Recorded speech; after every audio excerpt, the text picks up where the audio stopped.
आज हम लोगों का सेशन नंबर 6 है और सॉरी मैं कल जो सेशन नहीं ले सकी। मेरी आज पूरी कोशिश होगी कि हमने कल जो हम नहीं पढ़ सके वो हम आज के उसमें कवर कर लें ताकि हम लोगों का जो है ना लैग मत आए, काम के बीच में जो है गैप ना आए और हम जो है इसी को कंटिन्यूअस कर सकें। आज के हम लोग सेशन में जो मेन क्विक रन कर लेते हैं concepts of paraphrasing and plagiarism के ऊपर और फिर हम डिटेल डिस्कशन करेंगे how to write an article and how to write a blog. ठीक हो गया?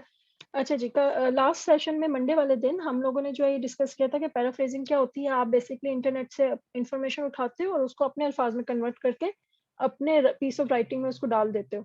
सो वो पैराफ्रेजिंग कहलाता है क्योंकि वो आइडिया आपका अपना नहीं होता बल्कि जो पहले से लिखा होता है उसको आप पैराफ्रेज करते हो, उसके अल्फाज बदल देते हो।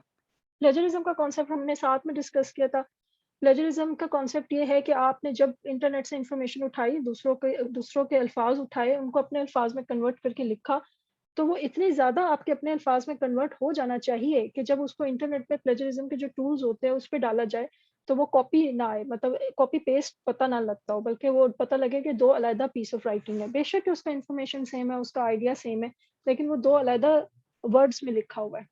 उसको कहते हैं प्लेजरिज्म। प्लेजरिज्म चेक करने के लिए एक फ्री साइट मैंने आप लोगों को बताई थी, smallseotools.com। इसके अलावा कुछ पेड साइट्स भी होती है, जैसे जो एजुकेशनल पर्पसेस में ज़्यादातर यूज़ होती है वो टर्निटन है। इसके अलावा भी कुछ है जिनका इस टाइम पे मुझे नाम याद नहीं आ रहा, लेकिन कंपनीज़ होती है बेसिकली। अगर तो आपको किसी कंपनी ने हायर कर लिया, तो कंपनी के अपने पास जो होते हैं ये टूल्स होते हैं, ये अच्छा खासा एक्सपेंसिव होता है, लाइक आपको इनके ईयरली सब्सक्रिप्शन वो लोग ले लेते हैं। तो वो लोग क्या करते हैं, वो आप उनको अपना टेक्स्ट लिख के भेजते हैं और वो आपकी फाइल उठाते हैं, इसके ऊपर रन करते हैं, जितने परसेंट प्लेजरिज्म आता है जो उनकी पॉलिसी है। जैसे कुछ कंपनीज होती है वो कहती है कि आपका प्लेजरिज्म जो है वो 5% से कम होना चाहिए, कुछ कहती है 10% से कम होना चाहिए। तो अगर वो उससे ज़्यादा हो तो वो आपको वापस भेजते हैं आपका काम और आपको कहते हैं आप इसको रिवाइज़ करके दें। जब आपको प्लेजरिज्म के लिए रिवीजन का कहते हैं, तो उसके साथ आपको प्लेजरिज्म की रिपोर्ट मिलती है। उस रिपोर्ट के अंदर जो है बाकायदा वो एरियाज़ हाइलाइट हुए हुए होते हैं, जिन एरियाज़ को आपने चेंज करना होता है। बल्कि आप लोगों को मैं उसकी एक एग्ज़ाम्पल भी दिखा देती हूँ। 1 सेकंड।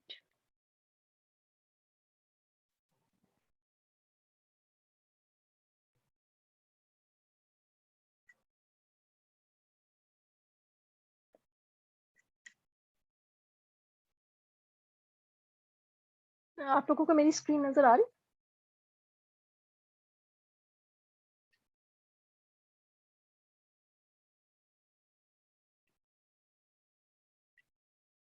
अच्छा ये देखिए, ठीक हो गया अक्सर, थैंक यू। अच्छा ये देखिए, इसको तो छोड़ते हैं, ये तो राइटर्स के नाम है, वो वैसे ही प्लेज होते हैं। अच्छा जी, ये देखिए, अब यहाँ पर ये हमारे पास है और ये देखिए जो एरियाज़ एक रेड हाइलाइट हुए हुए हैं, ये वो एरियाज़ है जहाँ से मैंने मटीरियल उठाया है और मैंने जब उसको अपने अल्फ़ाज़ में लिखा है, तो इन एरियाज़ को मैं अपने अल्फ़ाज़ में कन्वर्ट करने में नाकाम रही हूँ। इस हद तक नाकाम रही हूँ कि वो प्लेज में आ गया है, ठीक है? तो ये एरियाज़ हाइलाइटेड है, ये आपको क्लाइंट वापस भेजेगा, आप इन एरियाज़ को चेंज करोगे और चेंज करने का तरीका मैंने आपको बताया है। जैसे यहाँ पे एक्सपीरियंस का वर्ड है, तो आप एक्सपीरियंस का सिनोनिम निकाल के वो यहाँ पे लिखोगे, ठीक है? अगर इकोनॉमिक का आप कर सकते हो तो आप चेंज करोगे, लेकिन चूँकि मेरा चैप्टर ही इकोनॉमिक इम्पैक्ट पे है, तो मैं इकोनॉमिक का वर्ड ऐसा चेंज नहीं कर सकती, तो मैं इसके आगे-पीछे के लफ्ज़ जो है उनको चेंज करूँगी। अच्छा, अब आप देखें यहाँ पे नंबर 1 है और ये रेड कलर का है। ये नंबर 20 है और ये किसी और कलर का है। ये 6 है, ये किसी और कलर का है। 7 है, ये किसी और कलर का है। ये देखिए, ये 38 है, ये 10, ये सारे डिफरेंट कलर्स के। ये नंबर्स कहाँ से आ रहे हैं इसके लिए मैं आपको ये ऐसे रिपोर्ट होती है। मेरा जो है प्लेजरिज्म का इस टाइम पे कितना इंडेक्स है, इसको सिमिलैरिटी इंडेक्स भी कहते हैं प्लेजरिज्म को। जो प्लेजरिज्म का वर्ड है वो एकेडमिक्स में यूज़ होता है, ठीक है? आपकी यूनिवर्सिटीज़ में यूज़ होता है और जो आपकी कंटेंट राइटिंग है, ऑनलाइन राइटिंग है, उसमें सिमिलैरिटी इंडेक्स का वर्ड भी यूज़ होता है। तो और ये जो रिपोर्ट मैं आपको दिखा रही हूँ, ये टर्निटन की है, ठीक है? तो 17% है और इसकी पॉलिसी क्या है कि आपका 10% से कम होना चाहिए। अब देखिए, जो मेरा नंबर 1 पे रेड पे हाइलाइट हो रहा था, उसमें मेरा 4% मिलता है, 2 पे 2% मिलता है, 3 पे 2% मिलता है। अब अगर मुझे 7% कम करना है, तो इसका मतलब हुआ कि मैं ये पहले 3 जो है ना, इनको अगर मैं अपने टेक्स्ट के बीच में जाके एडिट कर दूँगी, तो ये सारे गायब हो जाएगा। तो मतलब 4 + 2 = 6, 6 + 2 = 8, तो 8% कम हो जाएगा, ये 9% बन जाएगा, तो मेरा सिमिलैरिटी इंडेक्स 10 से नीचे आ जाएगा। इसके अलावा अगर आप देखो तो नंबर 4 है जो कि 1% है, कोई ख़ास कंट्रीब्यूशन नहीं है। 5 भी कोई ख़ास कंट्रीब्यूशन नहीं है और 6 से नीचे जितने भी हैं वो लेस देन 1% है। सो बेसिकली आपने किसी भी कंडीशन में 6 से नीचे, मतलब आपके उस पे डिफरेंट नंबर पे आ सकता है। हो सकता है आपका 6 नंबर 4 हो। जो भी 1% से नीचे है उनको आपने चेंज करने को बॉदर नहीं करना, क्योंकि आप उसको चेंज जितना मर्ज़ी कर लो, इतना मतलब आएगा ही आएगा। ये नहीं हो सकता कि आपका लाइक 100% ही जो है ना मतलब यूनिक टेक्स्ट हो। उस दिन जो हमने एग्ज़ाम्पल की थी वो 100% यूनिक टेक्स्ट थी, क्योंकि वो सिर्फ़ 3 लाइन्स थी, ठीक है? जब आप 20 सफ़ों का चैप्टर लिख रहे हो तो ऐसा नहीं हो सकता कि वो 100% यूनिक हो जाए। तो ये देखिए 6 नंबर से लेकर 44 नंबर तक लेस देन 1% है, तो मैं इसको बिल्कुल भी बॉदर नहीं करने वाली हूँ, ठीक है? ये जो कि 0.2% कहीं पे 0.3% मैच करता है, मैं इसको बिल्कुल भी बॉदर नहीं करने वाली हूँ। आपने जब भी कम इसको खत्म करना है अपने उसको, तो आपने ये पहले सबसे पहले से लेके स्टार्ट करना है और बड़े-बड़े फिगर्स को खत्म करना है। ठीक हो गया? ये चीज़ क्लियर हो गई? अच्छा जी, वापस आ जाते हैं हम, ये ओके, ये हो गया हमारा quick run on paraphrasing and plagiarism. अब हम आ जाते हैं आज के टॉपिक के ऊपर। आज के टॉपिक में हमने 2 मेन चीज़ें लिख पढ़नी है। एक ये पढ़ना है कि आर्टिकल को कैसे लिखा जाता है, और एक ये पढ़ना है कि ब्लॉग को कैसे लिखा जाता है। पहले मेरा इरादा था कि हम एक दिन पढ़े कि आर्टिकल कैसे लिखते हैं, फिर एक दिन पढ़े कि ब्लॉग कैसे लिखते हैं। लेकिन आज जब मैं पीपीटी बना रही थी, तो मुझे अल्लाह की तरफ से ख़्याल आया कि हमें बेसिकली आर्टिकल और ब्लॉग को एक-दूसरे के साथ कंपेयर करके पढ़ना चाहिए। इससे हमारे माइंड में ये चीज़ क्लियर हो जाएगी कि इन दोनों राइटिंग टाइप्स में डिफ़रेंस क्या है। अदरवाइज़ ये बहुत सिमिलर है। मतलब जिन लोगों को नहीं पता उनको लगता है कि बहुत सिमिलर है। तो ये कन्फ्यूज़न ख़त्म करने का बेस्ट तरीका ये है कि हम इनको कंपेयर करके पढ़ें। तो फिर मैंने जो है इंटरनेट से कुछ कंपैरिज़न्स निकाले। कुछ कंपैरिज़न्स मेरे माइंड में थे जो मुझे पता था, और कुछ कंपैरिज़न्स मैंने पढ़े तो मुझे रियलाइज़ हुआ कि अच्छा ये भी होता है, मुझे पता ही नहीं था। ठीक हो गया? सबसे पहली जो बात है ना वो आपने याद रखनी है, वो ये कि देखिए आर्टिकल जो है वो और ब्लॉग, इसमें से आर्टिकल की स्पेलिंग बड़े है, ठीक है? तो आर्टिकल हमेशा बड़ा होगा और ब्लॉग हमेशा छोटा होगा। बहुत नॉनसेंस की बात है, लेकिन मतलब this is how I remember things, ठीक है? सो मोस्टली मैं मतलब स्कूल में, कॉलेज में भी मैं इसी तरह से चीज़ें याद करती थी। सो बेसिकली अगर आर्टिकल आपको लिखने का कहा गया है, तो आपको डेफिनिटली ये बात पता होगी कि 300 से ऊपर जाएगा, 300 वर्ड्स से। जो 300 वर्ड्स होते हैं, वो 1 पेज बनता है आपका। इंटरनेट के ऊपर जब आप कोई भी राइटिंग करके दे रहे हो और अगर आपको आपका क्लाइंट कह रहा है कि आपने 1 पेज लिखना है, तो दैट इज़ 300 वर्ड काउंट। तो आर्टिकल आपका हमेशा 300 वर्ड से ऊपर जाएगा, और ब्लॉग जो है वो 300 भी हो सकता है, 400 तक भी हो सकता है, मगर वो 1000 को क्रॉस नहीं करेगा। अगर वो 1000 को क्रॉस कर रहा है, that must be an article. और अगर आपका क्लाइंट आपको कह रहा है कि आप 1000 वर्ड्स का मुझे जो है ब्लॉग लिख के दे दें, तो आपने उससे बात ज़रूर डिस्कस करनी है कि वो फिर आर्टिकल बनेगा, वो ब्लॉग नहीं बनेगा। ठीक है? आर्टिकल जो होता है वो बहुत फॉर्मल होता है, ठीक है? इसमें बाकायदा फॉर्मल राइटिंग यूज़ की जाती है, और ब्लॉग्स जो होते हैं वो इनफॉर्मल होते हैं। लेकिन इसका मतलब ये हरगिज़ नहीं है कि हम लोग जब हम ब्लॉग लिख रहे हैं तो हम इनफॉर्मल राइटिंग स्टाइल यूज़ करना शुरू करते हैं। इनफॉर्मल राइटिंग स्टाइल का मतलब ये है कि जैसे आई एम जो है ये फॉर्मल है, और अगर मैं ब्लॉग लिख रही हूँ तो फिर तो मैं आई एम लिख सकती हूँ। आप आई एम लिख सकती हैं जब अगर आप आपकी अपनी वेबसाइट और आप अपना कोई ब्लॉग लिख रहे हैं, आपका अपना एक स्टाइल है, आप उसको कंटिन्यू करना चाहते हैं ताकि आपके आने वाले ऑडियंस को ये पता हो कि हाँ, ये तो फलानी बंदी का लिखा हुआ है, वो तो ऐसे ही बोलती है, वो ऐसे ही लिखती है, फिर ठीक है। लेकिन अगर आप किसी बंदे का काम करके दे रहे हैं, तो फिर आपने इन दोनों केसेस में आई एम ही लिखना है। जो ये फॉर्मल और इनफॉर्मल का डिफरेंस है, वो राइटिंग या सेंटेंस स्ट्रक्चर का डिफरेंस है, ठीक है? वो स्पेलिंग्स का डिफरेंस नहीं है। आर्टिकल्स लेंथियर होते हैं, ब्लॉग्स नहीं होते।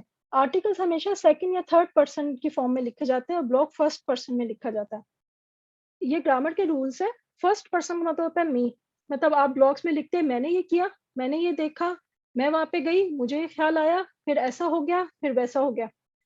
जबकि आर्टिकल्स में आप ये लिखते हैं कि फलाने बंदे ने ये बात कही है, उस बात पे रिएक्ट करते हुए फलाने बंदे ने ये बात कही, तो फिर फलानी जगह से ये रिपोर्ट आ गई। इस तरह से आर्टिकल्स लिखे जाते हैं सेकंड एंड थर्ड पर्सन में। ठीक है? और इसमें क्या एक और बात ये भी, अच्छा अब आपका आर्टिकल कोई ऐसा भी तो हो सकता है कि आपने उसमें अपनी ही मतलब आपने खुद अपनी कोई पर्सनल इन्फॉर्मेशन देनी हो, मतलब आपने अपना कोई एक्सपीरियंस शेयर करना हो। फिर आप सोचेंगे कि मैंने तो अगर अपना एक्सपीरियंस शेयर करना है तो मैं इस पे आर्टिकल कैसे लिखूँगा?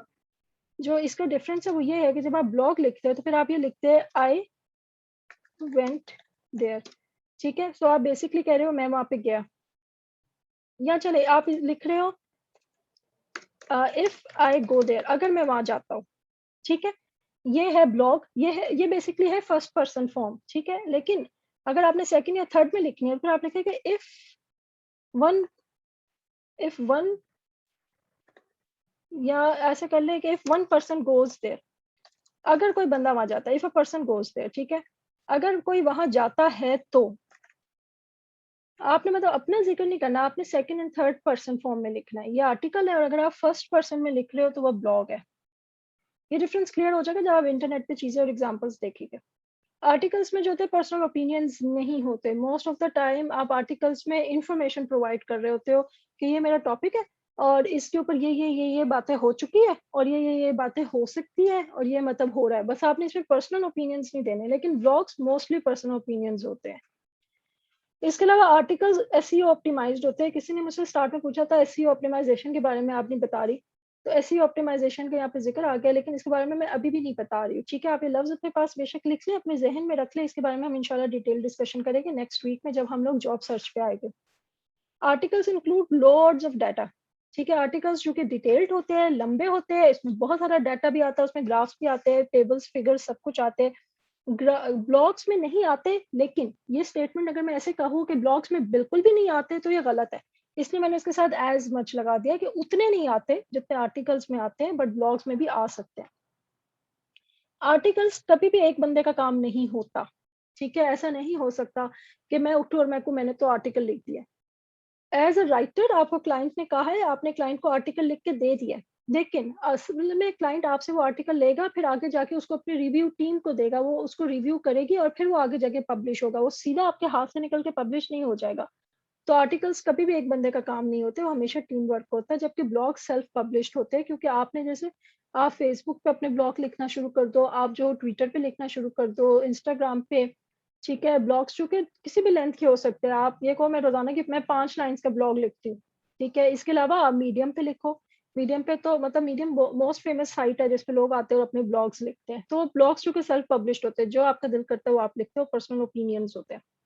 आर्टिकल्स जो होते हैं उनको फ्रीक्वेंटली अपडेट बिल्कुल भी नहीं किया जाता, क्योंकि वो इतने डिटेल्ड होते हैं इन देमसेल्फ कि वो ऑलरेडी जो है आपको सारी इन्फॉर्मेशन प्रोवाइड करके उस इन्फॉर्मेशन को कंक्लूड भी कर रहे होते हैं in most of the cases. तो आर्टिकल्स को अपडेट नहीं किया जाता, लेकिन ब्लॉग्स को अपडेट किया जाता है कि फॉर एग्जांपल आप ब्लॉग लिख रहे हैं, जैसे मलाला यूसुफ से ब्लॉग्स लिखती थी कि हमारे कि उसके एरिया में जो है बच्चों की तालीम का क्या चल रहा है। सो बेसिकली उसके ऊपर ब्लॉग्स जब लिखती थी उनको अपडेट करती थी कि देखिए मैंने आपको फलाने ब्लॉग में ये बात बताई है, उसके ऊपर ये अपडेट आई है, ठीक है? उसने जैसे किसी ब्लॉग में फॉर एग्जांपल बताया कि वहाँ स्कूल बंद है और अब 2 हफ्ते बाद स्कूल खुल गया, तो वो ये बताएगी कि अब स्कूल खुल गया है।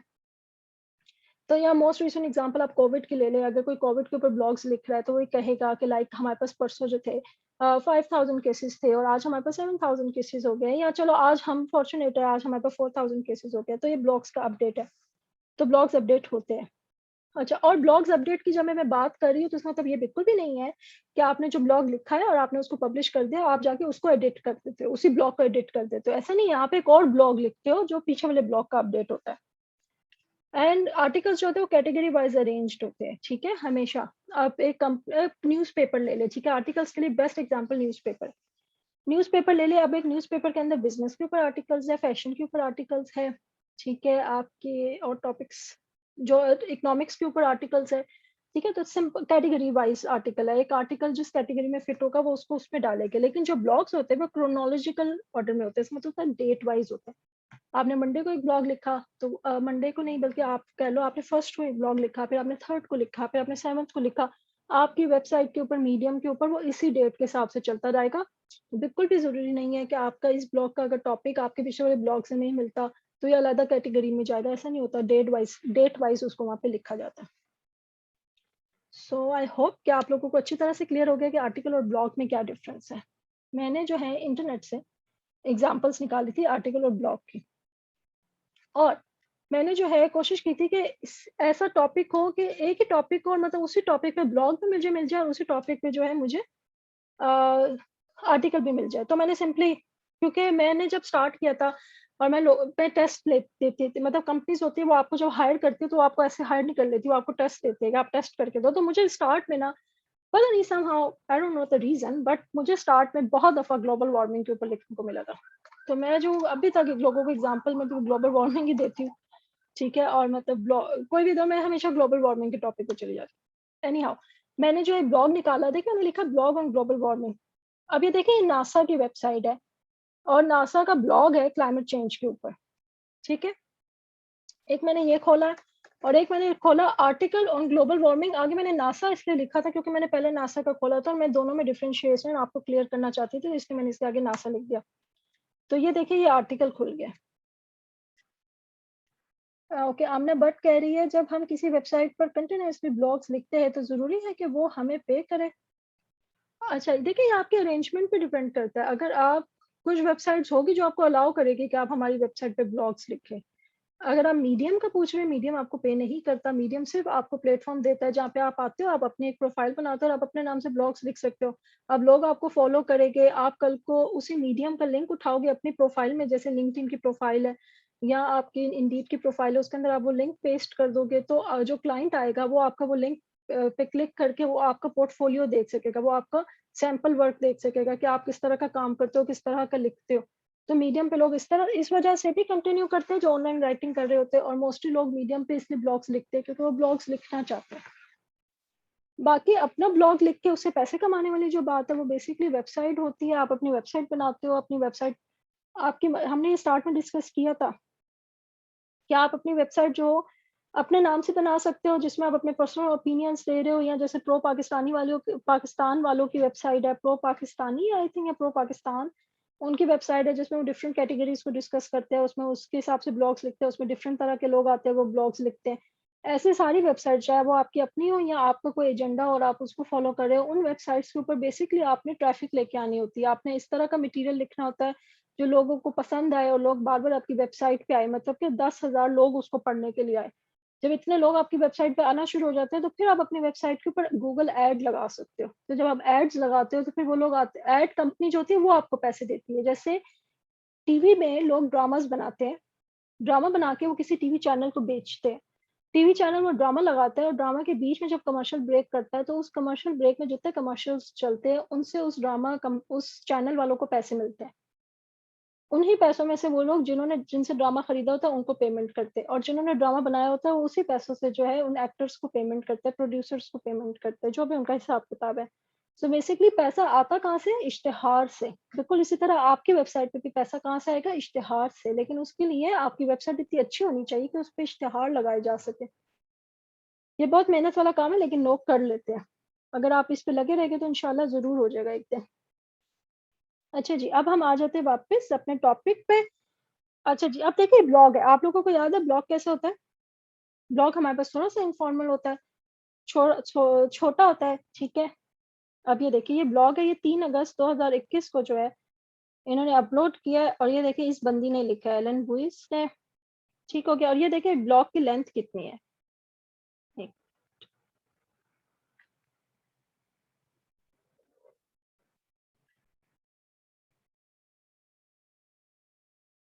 1 सेकंड।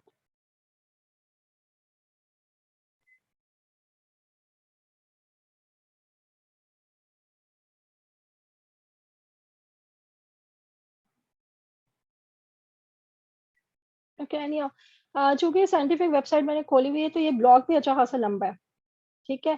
300 वर्ड्स से तो बहुत ज़्यादा है, कम से कम 1000 वर्ड्स है। और अगर हम इधर आ जाते हैं और इधर आके जो है ये देखिए ये कैटेगरीज़ बनी हुई है, ठीक है? ये न्यूज़ एंड फीचर्स है बेसिकली, ये आर्टिकल्स है, ठीक है? आर्टिकल्स पे आप आके क्लिक करें, ये आपके आर्टिकल्स खुल गए। ये आर्टिकल है, आपने एक आर्टिकल खोला है,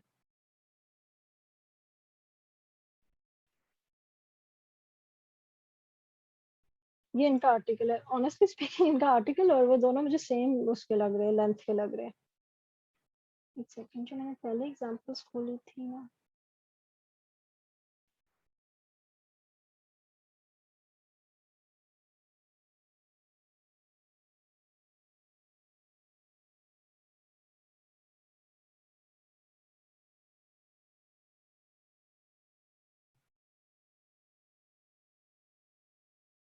ओके ये मैंने एक ब्लॉग निकाला था नासा से, ठीक है? आप देखिए ये ब्लॉग है और इन्होंने इस ब्लॉग के अंदर जो है ये ग्राफ़िक्स यूज़ किए हुए हैं, ठीक हो गया? और फिर ये नासा का एक आर्टिकल है, अगर आप इसको देखें, it must be the blog, ये छोटा है। एनीवेज़ मैं मुझे अभी क्लियरली आप लोग को दिखाने के लिए एग्ज़ाम्पल नहीं मिली, लेकिन हम दोबारा से ढूँढते हैं। ओके हम ब्लॉग लिखते हैं हेल्थ एंड फिटनेस ऑन कोविड-19। अच्छा जी, टॉप 10 ब्लॉग्स ऑन कोविड-19। अच्छा, जब आप ब्लॉग सर्च करेंगे ना तो मोस्टली वो आप लोगों को ऐसे बंदों वाली वेबसाइट्स पे भी लेके जाएगा जो ब्लॉग्स लिखते हैं। देखिए आईएमएफ ब्लॉग है ये बेसिकली।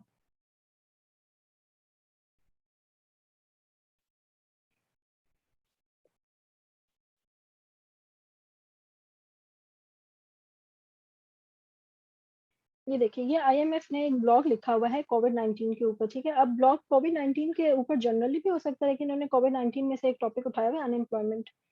इन्होंने उसके ऊपर ये ब्लॉग लिखा हुआ है, चूँकि इकोनॉमिक्स से रिलेटेड टॉपिक है तो इसलिए इसमें ये एक चार्ट बनाया हुआ है उन्होंने, और ये दैट्स इट। बस ये इतना ब्लॉग है, यहाँ पे ये खत्म हो जाता है। अब में हम निकालते हैं आर्टिकल ऑन कोविड-19, ठीक है? ये डब्ल्यूएचओ ने लिखा हुआ है, वर्ल्ड हेल्थ ऑर्गेनाइजेशन ने। इनका ये तो ओवरव्यू है।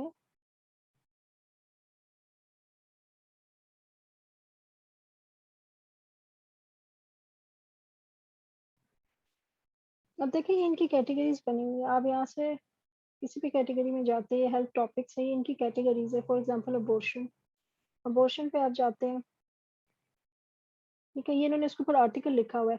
पहले उन्होंने उसका ओवरव्यू दिया हुआ है, ठीक है? उसके नीचे उन्होंने एक इन्फोग्राफ दिया हुआ है, फिर उन्होंने इम्पैक्ट दिया हुआ है अनसेफ अबॉर्शन का, ठीक है? उसके बाद उन्होंने बैरियर्स टू सेफ अबॉर्शन दिया हुआ है। तो ये पूरे डिटेल्ड आर्टिकल है जिसमें पूरी इन्फॉर्मेशन उन्होंने डाली हुई है, पूरी रिसर्च किया हुआ है, इन्फॉर्मेशन डाली हुई है, पर्सनल ओपिनियंस नहीं है उसके ऊपर।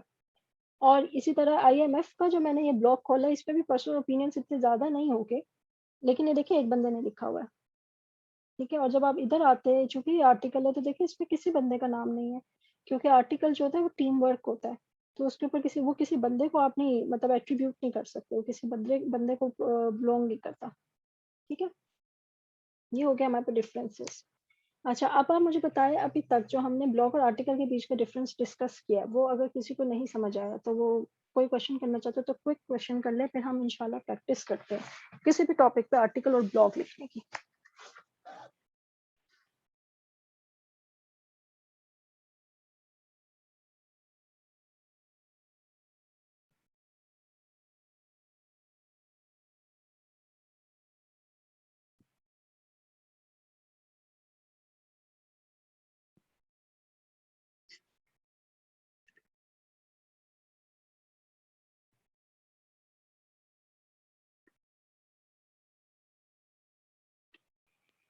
अगर कोई भी क्वेश्चन नहीं कर रहा तो मैं ये अज़्यूम करूँगी कि सबको सब चीज़ें समझ आ गई हैं।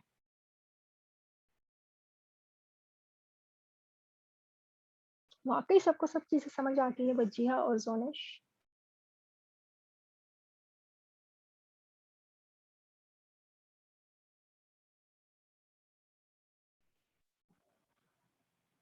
माशा अच्छा जी, मैंने सोचा मैं स्लाइडों पे क्वेश्चंस देख लूँ, लास्ट सेशन में भी जो है मुझसे रह गए थे क्वेश्चंस तो मैं आंसर नहीं कर पाई थी। अच्छा जी, यहाँ पे एक क्वेश्चन आया हुआ है, I have already have an account on Indeed so it's available in Play Store, can I search jobs worldwide there or have to remake those accounts again in laptop? अच्छा जी, प्ले स्टोर से आपको मिलती है apps. अगर आपने Indeed की app download करनी है, आपकी चॉइस है। अगर आपने लिंक्डइन की ऐप डाउनलोड करनी है, अगेन योर चॉइस, ठीक है? मैं नहीं कहती हूँ कि आप ऐप डाउनलोड करें, क्योंकि मैं शुरू से वेबसाइट्स पे काम करती आई हूँ, मुझे वो ईज़ियर लगता है। ऑल्सो मुझे ऐसा लगता है कि वो आपके लैपटॉप तक लिमिटेड हो जाता है। आपने लैपटॉप खोला है, आप वेबसाइट्स देख रहे हो, आप काम देख रहे हो, आपने लैपटॉप बंद किया, आप मतलब उस फ़ेज़ में से बाहर निकल आए हो, तो आपको आपकी जॉब और आपकी रेगुलर लाइफ़ के बीच में एक डिफ़रेंस लगता है। अगर आपके फ़ोन में ऐप आपने डाउनलोड कर ली हो, तो फिर तो ऑल टाइम आपको नोटिफ़िकेशंस आएगी, फिर आप उस टाइम जवाब दोगे। अच्छा है कि अगर आपको क्लाइंट की तरफ से क्वेश्चन आया, आप फ़ौरन जवाब दे देते हो, ये भी अच्छा है। लेकिन personally that is not my personal choice, तो मैं मतलब नहीं सजेस्ट करती हूँ कि आप ऐप डाउनलोड करो। अच्छा जी, दूसरा उन्होंने पार्ट है उनके क्वेश्चन का कि can I search jobs worldwide there or have to make accounts again on laptop? मैंने आपको ये बात पहले भी क्लियर की थी कि आप इंडीड पे, लिंक्डइन पे, रोज़ी.पी के किसी भी जगह पे अकाउंट बनाओ, आप उस पर से सारी दुनिया में से जॉब सर्च कर सकते हो, क्योंकि आप फ्रीलांसर हो। फ्रीलांसर होने का फ़ायदा ये होता है कि आप अपने घर में बैठो और दुनिया में किसी भी बंदे का काम करके दो। तो आप कहीं पे भी काम ढूँढ सकते हो। आपको फिज़िकली तो जाना है नहीं कि आप लिमिट हो जाओ कि आप सिर्फ़ इस्लामाबाद में जॉब कर सकते हैं, सिर्फ़ लाहौर में जॉब कर सकते हैं, तो ऐसा नहीं है। प्रोफ़ाइल पे अपनी ही पिक डालनी ज़रूरी है। रेबेल आई थिंक मैंने क्वेश्चन का आंसर किया था। प्रोफ़ाइल पे अपनी पिक डालनी चाहिए। मेरा ज़ाती एक्सपीरियंस ये है कि डालनी चाहिए। एक आध आप अपनी पिक्चर रख लें, मुझे पता है लोग नहीं होते इस बात से तो ईज़ी नहीं होता इस बात पर कि आप लोगों को अपनी पिक्चर्स जो है वो ऑनलाइन डालनी पड़े।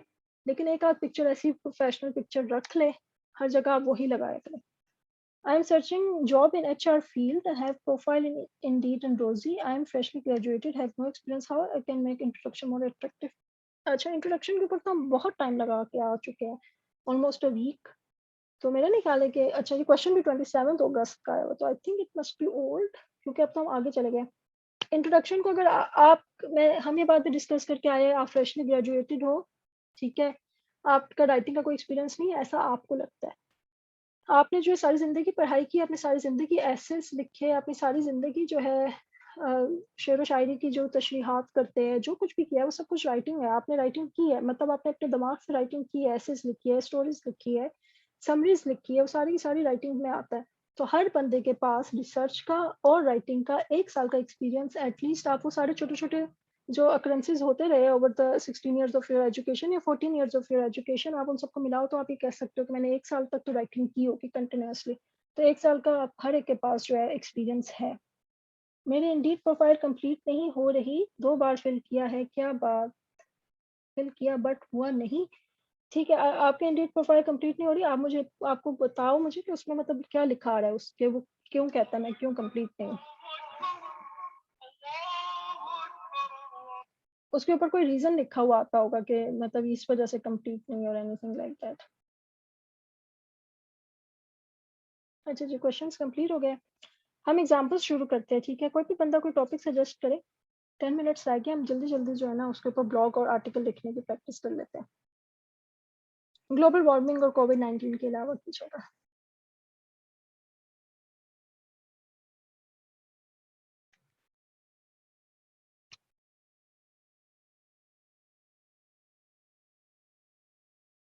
वुमेन एम्पावरमेंट, ठीक हो गया। ठीक है वजीहा, थैंक यू आमना। हाँ, लेकिन हम वुमेन एम्पावरमेंट ले लेते क्योंकि वो पहले आ गया है, ठीक है? अच्छा जी, हाँ, अच्छा टॉपिक है ज़ोनेश, हेसिटेशन टुवर्ड्स कोविड वैक्सीनेशन। अच्छा जी, अब देखिए आपको क्लाइंट ने कहा है कि आपने वुमेन एम्पावरमेंट के ऊपर जो है ना टॉपिक लिखना है, वुमेन एम्पावरमेंट के ऊपर आपने लिखना है ब्लॉग। तो इसका मतलब ये हुआ, ओके, एक साइड पे मैं लिखती हूँ ब्लॉग और एक साइड पे मैं लिखती हूँ आर्टिकल, ठीक है? टॉपिक है हमारे पास वुमेन एम्पावरमेंट।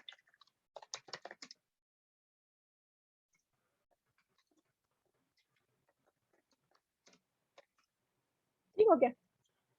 अच्छा जी, आर्टिकल लिखने में आपने इन 4 चीज़ स्टेप्स को फ़ॉलो करना है। पहला स्टेप है आपके पास आपका टॉपिक डिफाइन होना चाहिए, ठीक है? पहला स्टेप है टॉपिक डिफाइन होना चाहिए और सेम आपके पास स्टेप है ब्लॉग में भी। अगर आपको कहते हैं ना वुमेन एम्पावरमेंट पे लिख के दे दो, ये टॉपिक डिफाइंड नहीं है, मतलब इसलिए क्योंकि कैटेगरी है। वुमेन एम्पावरमेंट एक पूरी कैटेगरी है। इस कैटेगरी के अंदर आपके पास बहुत सारे और टॉपिक्स बनते हैं। फॉर एग्ज़ाम्पल आपके पास टॉपिक बनता है your role in women empowerment, ठीक है? सेकंड टॉपिक बनता है प्रॉब्लम्स इन वुमेन एम्पावरमेंट। फिर नेक्स्ट टॉपिक बन सकता है आप लोगों का कि problems in the rural areas of Pakistan in women empowerment. इसी तरह आपका टॉपिक बन सकता है कि वुमेन एम्पावरमेंट कराची में क्यों ज़्यादा है, लाहौर में क्यों कम है। इसी तरह ये बन सकता है कि वुमेन एम्पावरमेंट या का पर फेमिनिज़्म का क्या असरात है। क्या फेमि ये बन सकता है क्या फेमिनिज़्म का पॉज़िटिव असर है? क्या ये बन सकता है कि फेमिनिज़्म का नेगेटिव असर है? सो अगर आपको क्लाइंट आता है ये 2 लफ्ज़ पकड़ा देता है ना, तो आपने उससे कहना है कि मुझे आप टॉपिक डिफाइन करके दो। So step number 1 is defining the topic, ठीक है? जब हम डिफाइन कहते हैं ना, तो इसका मतलब ये नहीं है कि आपने वुमेन एम्पावरमेंट की डेफिनेशन लिखनी है, ठीक है? डिफाइन का मतलब ये होता है एक्सप्लेन करना, ये बताना कि मैं चाहता क्या हूँ, ठीक है? मैं क्या फॉर एग्ज़ाम्पल वो कहता है हाँ, हाँ, ठीक है, मैं असल में चाह रहा था कि आप प्रॉब्लम्स के ऊपर लिख दो। आपने उससे फ़ौरन ये पूछना है कि प्रॉब्लम्स के ऊपर अगर मैंने लिखना है तो डेवलप्ड कंट्री की प्रॉब्लम्स के ऊपर लिखूँ या अंडर डेवलप्ड कंट्री की प्रॉब्लम्स के ऊपर लिखूँ? वो कहता है आप जो है ना पाकिस्तान की प्रॉब्लम्स पे लिख दें, क्योंकि मुझे नहीं पता कौन सी कंट्री डेवलप्ड है और कौन सी अंडर डेवलप्ड है। आप उससे कहिए ठीक है मैं पाकिस्तान में लिख देती हूँ, मगर मुझे बताएँ पंजाब के हिसाब से लिखूँ या सरहद के हिसाब से, केपीके के हिसाब से? सो बेसिकली आपने नैरो डाउन करना है। ये जो है बेसिकली आपने ये बड़ा टॉपिक है, आपने इसको नैरो करना है, आपने इसको छोटा करते जाना है और एंड पे आके आपको आपका टॉपिक मिलेगा। तो सबसे पहला आपका जो काम है वो ये है कि आपने अपने क्लाइंट से टॉपिक निकलवाना है। ठीक हो गया? दूसरा जो काम है, ऑब्वियसली जब आपको टॉपिक मिल जाएगा, अब चूँकि हमारी क्लाइंट इस टाइम पे वजीहा है, क्योंकि हमने वजीहा का जो है टॉपिक उठाया था, तो वजीहा हमें बताएगी कि वो बेसिकली क्या चाहती थी इस टॉपिक में, वो किस चीज़ के ऊपर काम करना चाह रही, मतलब असल में वो क्या चाहती थी।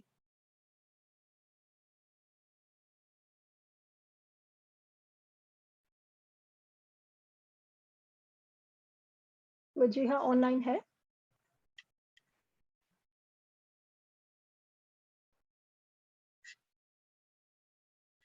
Importance of women empowerment, okay. अब अजय ने मुझे बोला है इम्पोर्टेंस ऑफ वुमेन एम्पावरमेंट। मेरा नेक्स्ट क्वेश्चन फौरन आ गया है कि आपने इम्पोर्टेंस ऑफ वुमेन एम्पावरमेंट जो है आपको किस कंट्री के कॉन्टेक्स्ट में चाहिए, डेवलप्ड कंट्रीज में चाहिए या अंडर डेवलप्ड कंट्रीज में चाहिए?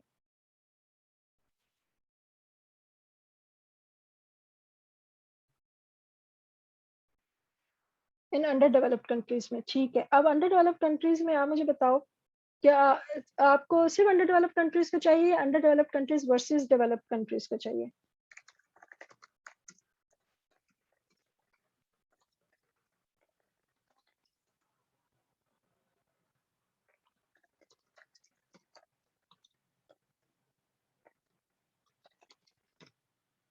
ठीक है, इन अंडर डेवलप्ड ओनली।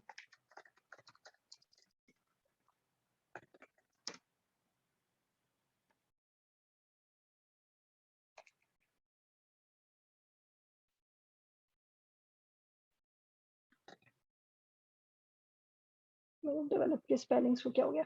अच्छा जी, अब देखिए, पहले उन्होंने टॉपिक बताया वुमेन एम्पावरमेंट, फिर उन्होंने टॉपिक बताया इंपॉर्टेंस ऑफ वुमेन एम्पावरमेंट, अब उन्होंने टॉपिक बताया importance of women empowerment in under developed countries. अब आपका टॉपिक जो है वो डिफाइंड है, ठीक है। तो हम इस टॉपिक को लेके चलेंगे। हमने स्टेप नंबर 1 आर्टिकल और ब्लॉग दोनों के लिए कवर कर लिया है, ठीक है।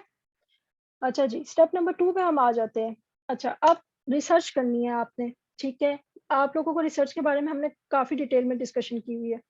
स्टिल मैं आप लोगों को बताती हूँ, आपको जब ऐसा एक लंबा सा टॉपिक मिलेगा, और हमेशा आपको लंबा टॉपिक मिलना चाहिए। अगर आपको ऐसा एक छोटा सा टॉपिक मिल गया ना, इट्स वेग, इस पे लड़ाई होगी।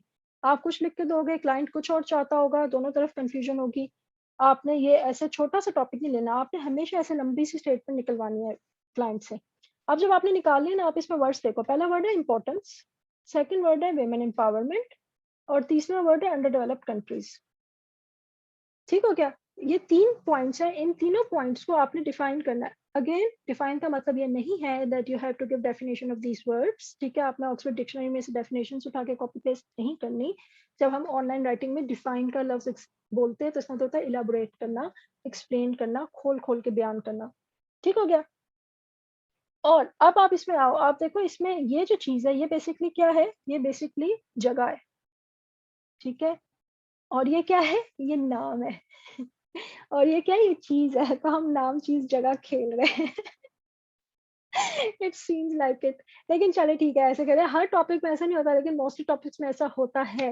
सो बेसिकली ये जो है ना, ये सबसे बड़ा टॉपिक है, क्योंकि अंडर डेवलप्ड कंट्रीज़ है, ये सब इन तीनों में से, ये जो 3 है, importance, women empowerment, under developed countries, इन तीनों में से सबसे ज़्यादा जो आपको सामान मिलेगा, वो कंट्रीज़ के ऊपर मिलेगा, क्योंकि आप इसमें जितनी मर्ज़ी कंट्रीज़ का ज़िक्र कर सकते हो। ठीक है? और वुमेन एम्पावरमेंट जो है, ये मेन टॉपिक है, इसलिए ये साइड पे रहेगा। आपने क्योंकि वुमेन एम्पावरमेंट की डेफिनेशन नहीं देनी, नहीं करनी, तो ये थोड़ा-सा साइड लाइन पे रहेगा और इम्पोर्टेंस के ऊपर आप लोग डिस्कशन करोगे। अब आप सिंपली क्या करो, आप इन 3 चीज़ों को, मतलब इस पूरे स्टेटमेंट को उठाओ और इसको करो गूगल सर्च।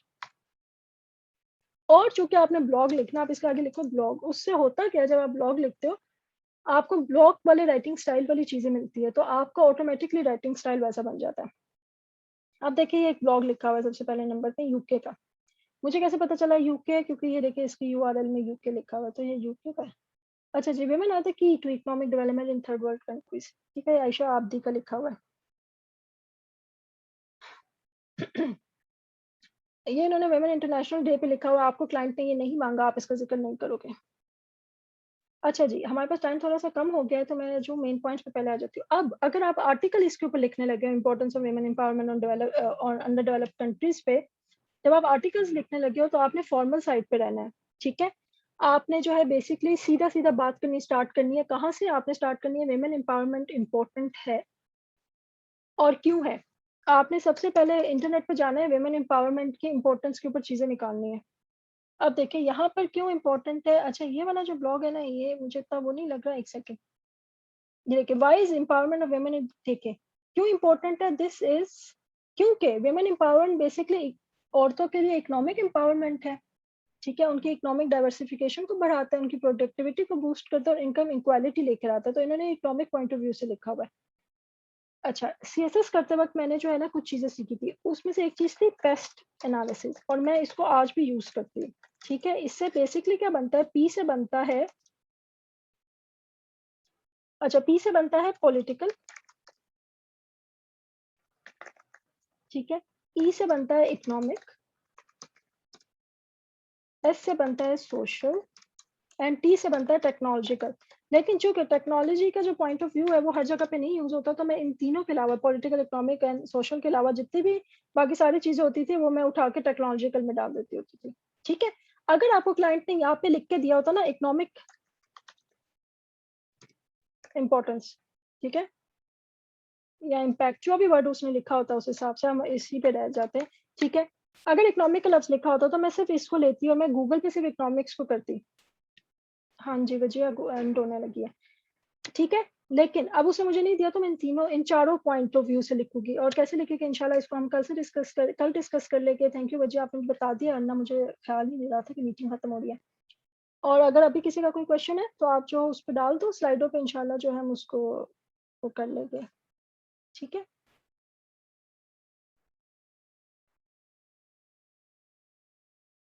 सो अभी के लिए अल्लाह हाफ़िज़।